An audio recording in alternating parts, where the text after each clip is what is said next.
little one. Join us!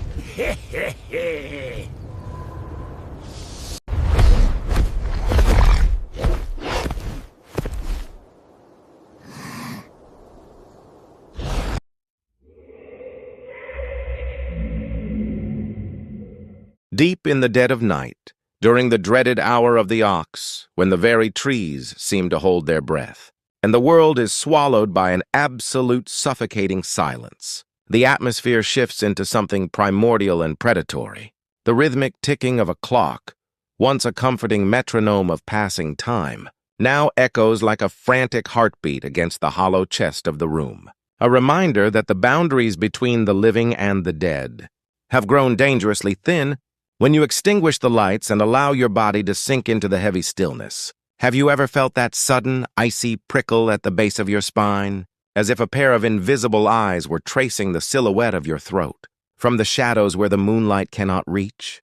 It is a sensation of being observed not by a person, but by something that exists in the periphery of human understanding, a presence that feels thick, damp, and ancient. In those moments, the shadows in the corner of your ceiling seem to stretch and coalesce, taking on shapes that the rational mind struggles to explain away, and the air itself grows heavy with the scent of old wood and damp earth. As you lie there drifting toward the edge of unconsciousness, seeking the solace of sleep to wash away the exhaustion of the day, a sudden and violent shift occurs, a crushing weight, as if a mountain of lead has been placed upon your chest, paralyzes your entire being, rendering your limbs useless and your voice nothing more than a silent scream trapped behind your teeth. Your lungs labor for air that feels as thick as water, and your eyes, wide, with primal terror, catch a flicker of movement at the edge of your vision. A small, dark figure, darker than the surrounding night, crawls across the floor, with the silent grace of a predatory insect. Or perhaps it glides through the air as if the laws of gravity were mere suggestions. It approaches your bedside with a deliberate, haunting focus, its cold breath ghosting over your skin as it reaches out a small, gnarled hand toward the very pillow supporting your head. This is not merely a nightmare or a trick of the mind. This is the manifestation of the Makuragaeshi, the pillow flipper, an entity that has haunted the Japanese psyche for centuries, turning the sanctuary of sleep into a theater of existential dread. The modern skeptical mind would likely dismiss this as a simple case of bad posture during sleep, or perhaps a hallucination brought on by extreme fatigue and the residual fragments of a dream. Yet to settle for such a mundane explanation is to ignore the chilling consistency of the reports that have surfaced across different eras and continents, where people who have never met describe the exact same harrowing encounter with surgical precision.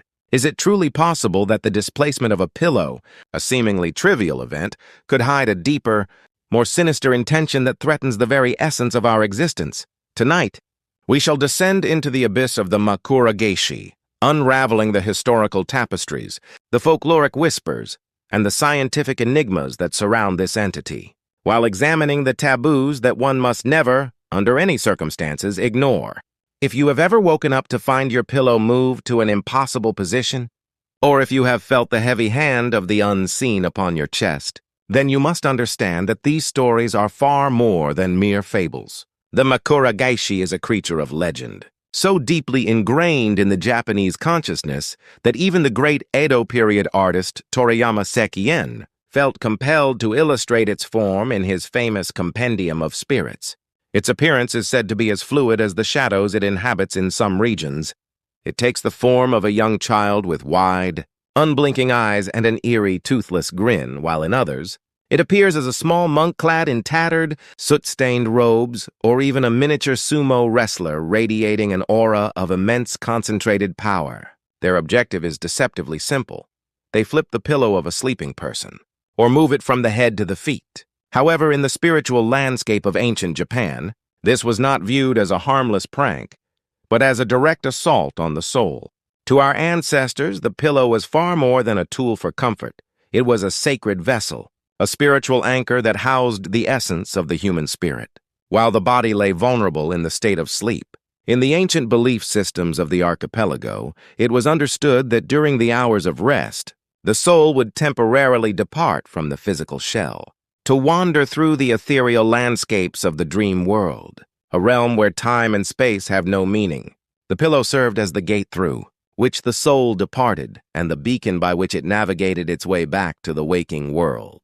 Therefore, for an entity to move the pillow while the soul was away was to effectively lock the door to the body and hide the key. A soul that returned to find its anchor displaced would become a lost wanderer, unable to re-enter its physical vessel, leading to a state of permanent separation that resulted in the cessation of all vital life activities. In this context, the Makuragaeshi was not a trickster, but a spiritual assassin, a gatekeeper of the void who sought to sever the silver cord that binds the spirit to the flesh. The reasons behind such malice are complex, reflecting a duality, where the entity acts as both a vengeful ghost of the wronged and a stern, albeit terrifying, guardian of the land.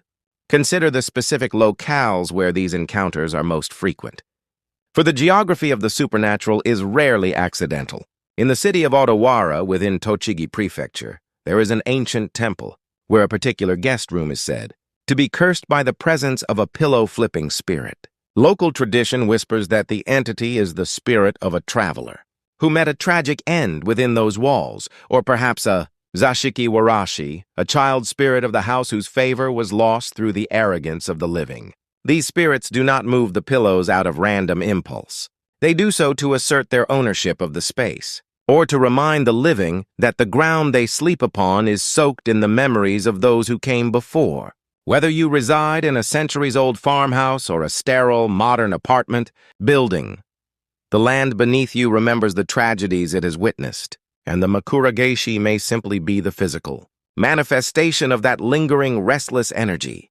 Have you ever heard a sharp, unexplained crack in the ceiling or a soft rustle in the hallway when you were certain you were alone? These are the calling cards of those who claim residency in the spaces between your walls. As the clock continues its relentless march toward dawn, we must also examine this phenomenon through the cold, clinical lens of modern science. Neurology offers a fascinating counterpoint to the supernatural, identifying the state of sleep paralysis as the primary culprit behind the Makuragaeshi experience. During the REM stage of sleep, the brain is hyperactive, weaving complex dreams while the body is plunged into a state of atonia, a temporary paralysis intended to prevent us from physically acting out our dreams and causing ourselves injury. When a person wakes up before this paralysis has worn off, the brain finds itself in a state of cognitive dissonance. It is conscious and alert, yet the body remains frozen. In its desperate attempt to make sense of this terrifying helplessness, the brain often synthesizes a presence in the room, drawing upon cultural archetypes and deep-seated fears to create the illusion of a shadowy intruder.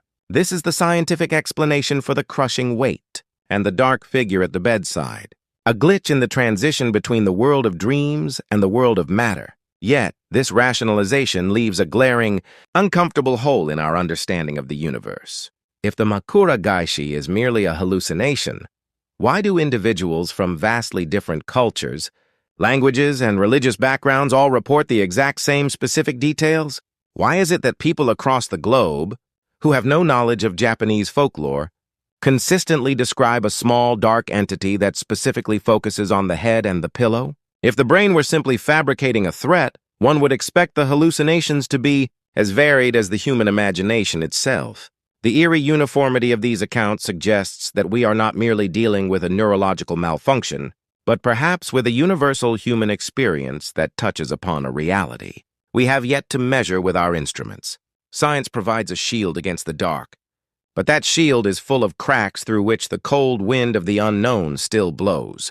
Furthermore, we must address the phenomenon of REM behavior disorder, where the normal paralysis of sleep fails, and the sleeper begins to physically enact their dreams. In such cases, it is entirely possible for a person to thrash about in the dark, throwing their pillow across the room, or rearranging their bedding in a state of unconsciousness. From a logical standpoint, waking up to find your pillow at your feet could easily be explained as a result of your own restless movements. However, there are countless testimonies that defy this simple logic. Experience after experience describes waking to find pillows not just moved, but arranged in a precise, almost ritualistic manner neatly lined up at the foot of the bed. or turned at a perfect 90-degree angle. Such meticulous placement is difficult to attribute to the random flailing of a sleeper. It suggests an external intelligence, a deliberate hand that operates with a logic that is not our own, moving through the shadows of our bedrooms, with a purpose that transcends mere biological impulse. Perhaps the most terrifying aspect of this legend is the concept of the Gyakumakura, or the reverse pillow, a taboo deeply rooted in the funerary rites of the Japanese people. It is a long-standing custom to place the deceased with their head pointing toward the north, a practice intended to guide the soul toward the pure land of the afterlife. Consequently, for a living person to have their pillow turned toward the north, or placed in the opposite direction of its original position, is to be marked as one of the dead. The Makuragaeshi, by flipping the pillow, is effectively performing a mock funeral for the sleeper, signaling to the spirits of the underworld that this person is ready to be taken. It is a ritualistic attempt to blur the line between the living and the departed, a silent invitation for the soul to leave its body and never return. If you wake up to find your pillow facing north, it may be a sign that something is trying to claim you, to pull you across the threshold into a realm where the sun never rises.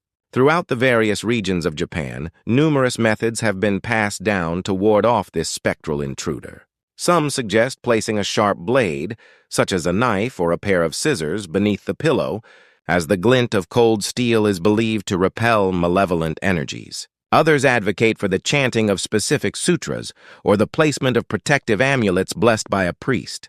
There are even those who suggest sleeping with the pillow already facing north, as a way to trick the entity into thinking the deed has already been done. However, these are often seen as mere temporary fixes. The true cause of a Makuragaeshi visitation is often believed to be the internal state of the sleeper. In times of extreme stress, anxiety, or spiritual depletion, our internal defenses weaken, creating a leak in our aura that attracts these parasitic entities like moths to a flame. The modern world, with its relentless pace and constant digital noise, provides the perfect environment for these spirits to thrive, feeding on the exhaustion and the fragmented souls of the weary. To illustrate the profound impact such an encounter can have, we look to the story of a man who was plagued for months by recurring bouts of sleep paralysis and the persistent displacement of his pillow. He grew gaunt and paranoid, fearing the very act of closing his eyes. One night, however, he decided to confront the shadow. As the familiar weight descended upon him and he saw the small, dark form reaching for his head, he focused every ounce of his willpower into a single movement, lashing out and grabbing the entity's wrist. The sensation was described as clutching a piece of frozen silk, something that felt both material and ethereal. The shadow vanished instantly, leaving behind a small, weathered charm on his bedsheets. When he took the charm to a local shrine, the priest recognized it as an ancient protective seal that had once belonged to his great-grandfather, a piece of family history the man had long forgotten. The Makuragaeshi had not been trying to harm him, but rather to startle him into remembering his roots and the protection that had always been available to him. This story serves as a reminder that the entities we label as monsters or demons may sometimes be the only messengers capable of reaching us when we have lost our way. The Makuragaeshi, in all its terrifying mystery, forces us to acknowledge that we are not merely biological machines, but spiritual beings inhabiting a world that is far larger and more complex than our five senses can perceive. As you prepare to close your eyes tonight and surrender yourself to the depths of sleep, do not view the darkness with pure terror, but with a respectful awareness. The shadows are not empty. They are filled with the echoes of the past and the whispers of a world that runs parallel to our own. If your pillow moves, do not panic, but instead ask yourself what the universe is trying to tell you in the language of the unseen. We have traversed the landscapes of folklore and the corridors of the human brain to understand the enigma of the pillow flipper. And yet the mystery remains as vast as the night sky itself. It is in this intersection of the known and the unknown that the true beauty of our world lies. If you find value in these explorations of the strange and the supernatural, and if you wish to continue this journey into the heart of the world's most enduring mysteries, please consider becoming a permanent part of our community by subscribing to this channel. Your support is the torch that allows us to venture deeper into the darkness, uncovering the truths that hide behind the veils of myth and science. If tonight's narrative has stirred something within you, a simple like or a comment sharing your own inexplicable experiences would mean the world to us. Your stories are the lifeblood of this channel, and together we can map the boundaries of the human experience. As you settle into your bed, ensure your pillow is placed firmly and your mind is clear. The hour of the ox is approaching, and the veil is at its thinnest. Sleep well, and may your soul always find its way back to your body before the first light of dawn. But remember, if you feel a presence in the room, or if the air grows suddenly cold, it is best to keep your eyes closed. For some things are better left unseen, and some visitors are only satisfied when they know they have your absolute, undivided attention. Until we meet again in the next shadow-drenched tale, may your dreams be peaceful and your pillow remain exactly where you left it. Good night, and stay watchful, for the night is long and full of secrets that are just waiting to be told.